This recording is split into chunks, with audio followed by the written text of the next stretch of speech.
Hello दोस्तों, स्वागत है आपका स्टडी विद एपीएस में। दोस्तों डेली करंट अफेयर्स के सेशन में आज है 13 जून 2020। तो दोस्तों आज मैं 2 दिन का करंट अफेयर्स लेके आया हूँ, 12 और 13 जून का, जो कि आपकी आगामी प्रतियोगी परीक्षाओं के लिए बहुत ही इंपॉर्टेंट होने वाले हैं। दोस्तों अगर आप चैनल पर नए हो तो चैनल को सब्सक्राइब करिए, बेल आइकन पर प्रेस करिए, जिससे आपको लेटेस्ट वीडियो की नोटिफिकेशन मिलती रहेगी। चलिए दोस्तों शुरू करते हैं क्वेश्चन नंबर 1 से। National institute ranking framework NIRF 2020 की सूची में किस संस्थान को प्रथम स्थान मिला है? IIT Madras, Indian institute of science Bengaluru, IIT Delhi या इनमें से कोई नहीं। दोस्तों इसमें ऑप्शन नंबर ए करेक्ट होगा, IIT मद्रास को प्रथम स्थान मिला है। तो दोस्तों जो NIRF की रैंकिंग है, इसको जारी कौन करता है? इसको जारी करती है HRD मिनिस्ट्री। HRD मतलब मानव संसाधन विकास मंत्रालय इसको जारी करता है। तो दोस्तों यहाँ पे HRD मिनिस्ट्री आई हुई, तो HRD मिनिस्टर भी जान लेते हैं कौन है। तो इस समय जो HRD मिनिस्टर हैं रमेश पोखरियाल निशंक हैं।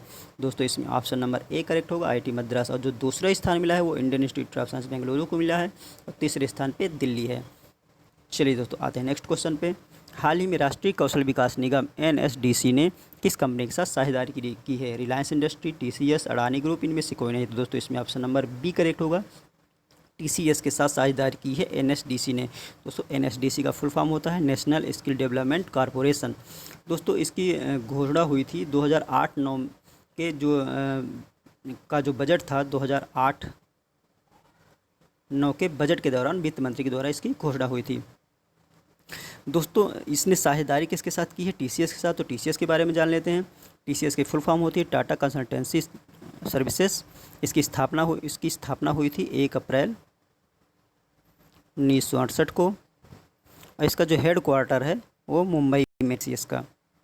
और TCS के जो CEO हैं इस समय करंट में वो हैं राजेश गोपीनाथ। तो इसमें ऑप्शन नंबर बी करेक्ट होगा, TCS। दोस्तों आपको बता दें कि TCS का एक डिजिटल हब है जिसका नाम है TCS ION।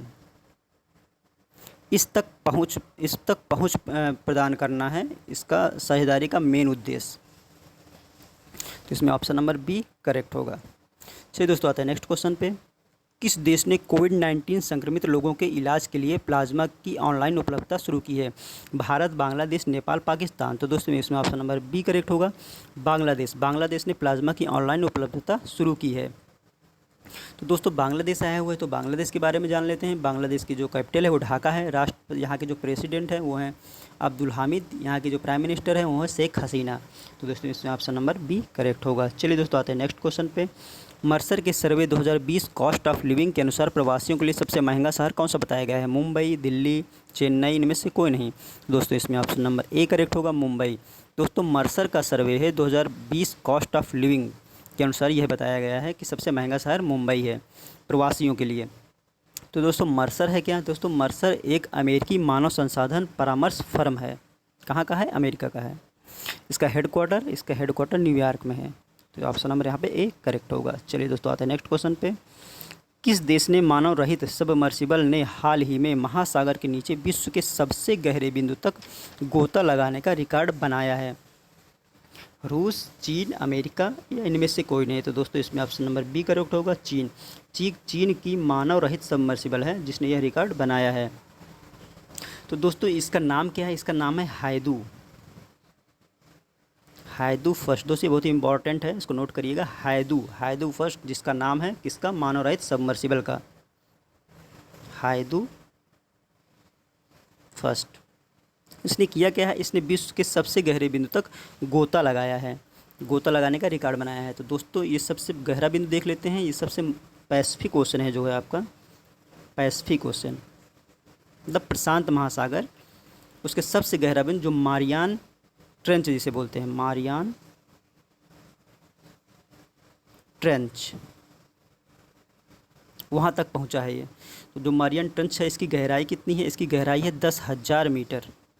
तो दोस्तों इसमें ऑप्शन नंबर बी करेक्ट होगा, चीन ने यह रिकॉर्ड बनाया है। चलिए दोस्तों आते हैं नेक्स्ट क्वेश्चन पे। फिच रेटिंग एजेंसी के अनुसार 2021-22 में भारत की विकास दर कितनी रहने का अनुमान लगाया गया है? 9.5%, 10.5%, 11.5% या इनमें से कोई नहीं। तो दोस्तों इसमें ऑप्शन नंबर ए करेक्ट होगा, 9.5%। दोस्तों यह विकास दर कब का अनुमान लगाया गया? 2021-22 का, ये याद रखिएगा। 2020 का नहीं है, क्योंकि महामारी की वजह से वैसे भी आर्थिक तौर पे भारत वैसे भी इतना कमज़ोर हो चुका है। तो इसमें ऑप्शन नंबर ए करेक्ट होगा 9.5%। किसने कौन सी रेटिंग एजेंसी हो? फिच। तो दोस्तों आपको यहाँ पर हम बता दें कि 3 बिग रेटिंग एजेंसी हैं जो कि अमेरिका की हैं। एक तो आपकी फिच हो गई, दूसरी मूडीज हो गई और तीसरी स्टैंडर्ड एंड पुअर्स हो गई। तो ऑप्शन नंबर यहाँ पे एक ए करेक्ट होगा। 9.5% 2021-22 की विकास दर भारत की बताई गई है। चलिए दोस्तों आते हैं नेक्स्ट क्वेश्चन पे। गुजरात के गिर के जंगलों में पाए जाने वाले एशियाई शेरों की संख्या बढ़कर कितनी हो गई है? 574, 674, 770 या इनमें से कोई नहीं। तो दोस्तों इसमें ऑप्शन नंबर बी करेक्ट होगा, 674। तो गुजरात के जंगलों में, गिर के जंगलों में अब एशियाई शेरों की संख्या 674 हो गई है। चलिए दोस्तों आते हैं नेक्स्ट क्वेश्चन पे। केंद्र सरकार ने प्रधानमंत्री कृषि सिंचाई योजना का घटक पर ड्रॉप मोर क्रॉप, हर बूंद से ज़्यादा उपज में वर्ष 2020-21 के लिए राज्यों को कितनी राशि का आवंटन किया जा चुका है? 2000 करोड़, 3000 करोड़, 4000 करोड़ या इनमें से कोई नहीं। तो दोस्तों इसमें ऑप्शन नंबर सी करेक्ट होगा, 4000 करोड़ का आवंटन किया जा चुका है राज्यों को।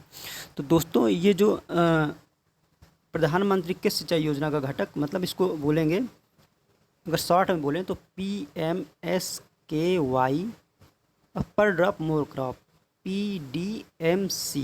दोस्तों ये है क्या पर ड्रॉप मोर क्रॉप? दोस्तों इसमें है क्या कि ये ड्रिप सूक्ष्म सिंचाई तकनीकी से जल की बचत की जा सकती है, बल्कि उर्वरक का उपयोग, श्रम खर्च और कच्चे माल की लागत में भी कमी की जा सकती है। तो दोस्तों इसमें ऑप्शन नंबर सी करेक्ट होगा, 4000 करोड़। चलिए दोस्तों आता है नेक्स्ट क्वेश्चन पे। हाल ही में किस भारतीय मूल के अमेरिकी मृदा वैज्ञानिक को विश्व खाद्य पुरस्कार से सम्मानित किया गया है? रतनलाल, जीवनलाल, रामलाल या इनमें से कोई नहीं। तो दोस्तों इसमें ऑप्शन नंबर ए करेक्ट होगा, रतनलाल। नंबर ए करेक्ट होगा, रतनलाल को यह पुरस्कार दिया गया है। दोस्तों ये जो पुरस्कार है विश्व खाद्य पुरस्कार, यह पुरस्कार कृषि के क्षेत्र में नोबेल पुरस्कार के बराबर माना जाता है। कृषि के क्षेत्र में नोबेल पुरस्कार के बराबर माना जाता है। इसमें जो राशि दी जाती है वह करीब $2,50,000 दी जाती है। दोस्तों आपको हम बताते चलें कि ये जो विश्व खाद्य पुरस्कार है, ये शुरू कब से हुआ था? इसको 1987 में फर्स्ट पुरस्कार दिया गया था इसका। चलिए दोस्तों तो इसमें ऑप्शन नंबर ए करेक्ट है, रतनलाल। बहुत इंपॉर्टेंट क्वेश्चन है दोस्तों, याद रखिएगा। भारत के किस राज्य में सबसे बड़ा जैव विविधता पार्क खोला गया है? केरल, उत्तराखंड, उड़ीसा या इनमें से कोई नहीं। दोस्तों इसमें ऑप्शन नंबर बी करेक्ट होगा, उत्तराखंड। दोस्तों उत्तराखंड का एक वन अनुसंधान केंद्र हल्द्वानी में लगभग 18 एकड़ क्षेत्र में यह पार्क खोला गया है। तो दोस्तों इसमें ऑप्शन नंबर बी करेक्ट होगा। तो दोस्तों यहाँ पे जैव विविधता आई है, तो जैव विविधता को हम जान लेते हैं। जैव विविधता होती क्या है? दोस्तों जीवन और विविधता मिलकर जैव विविधता का निर्माण करते हैं। क्या क्या मिलकर? जीवन और विविधता मिलकर जैव विविधता का निर्माण करते हैं। दोस्तों अगर हम ये कहें पृथ्वी पर मौजूद जीवन की विविधता और परिवर्तन को ही बताता है, मतलब पृथ्वी पर जो मौजूद जीवन की विविधता और परिवर्तनशीलता को ही जैव विविधता बताता है। ठीक दोस्तों, अगर हम इस तरह इसको समझ सकते हैं कि उदाहरण के तौर पे मान लीजिए अगर हम रेगिस्तान के पौधे देखेंगे तो वे अलग मिलेंगे, वहाँ के जीव अलग मिलेंगे, जानवर अलग मिलेंगे। इसी तरह यदि हम जलीय क्षेत्रों में जाएंगे, वहाँ के जीवों को देखेंगे तो वहाँ पर जो जानवर, जीव जंतु, पेड़ पौधे अलग अलग मिलेंगे। यही जैव विविधता होती है। तो दोस्तों आपको जैव विविधता के बारे में हमने बता ही दिया। जो यहाँ पे ऑप्शन नंबर बी करेक्ट होगा, उत्तराखंड। तो उत्तराखंड आया हुआ है तो उत्तराखंड के बारे में भी जान लेते हैं। यहाँ की जो राज्यपाल हैं वो है बेबी रानी मौर्य। यहाँ के जो मुख्यमंत्री हैं वो हैं त्रिवेंद्र सिंह रावत। यहाँ पे जो लोकसभा सीटें हैं वो हैं 5। यहाँ पे जो राज्यसभा सीटें हैं वो हैं 3 और यहाँ पे विधानसभा सीटें हैं वो हैं 70। यहाँ पे ऑप्शन नंबर बी करेक्ट होगा, उत्तराखंड। उत्तराखंड के कहाँ पे? हल्द्वानी वन अनुसंधान केंद्र हल्द्वानी में यह पार्क खोला गया है। चलिए दोस्तों आते हैं नेक्स्ट क्वेश्चन पे। विश्व बाल श्रम निषेध दिवस किस दिन मनाया जाता है? 10 जून, 11 जून, 12 जून। दोस्तों इसमें ऑप्शन नंबर बी करेक्ट होगा, सी करेक्ट होगा, 12 जून। 12 जून को विश्व बाल श्रम निषेध दिवस मनाया जाता है। दोस्तों जो विश्व बाल श्रम निषेध दिवस है यह बाल श्रम की क्रूरता को समाप्त करने के लिए मनाया जाता है। दोस्तों मनाता कौन है इसका? दोस्तों यूएनए का ILO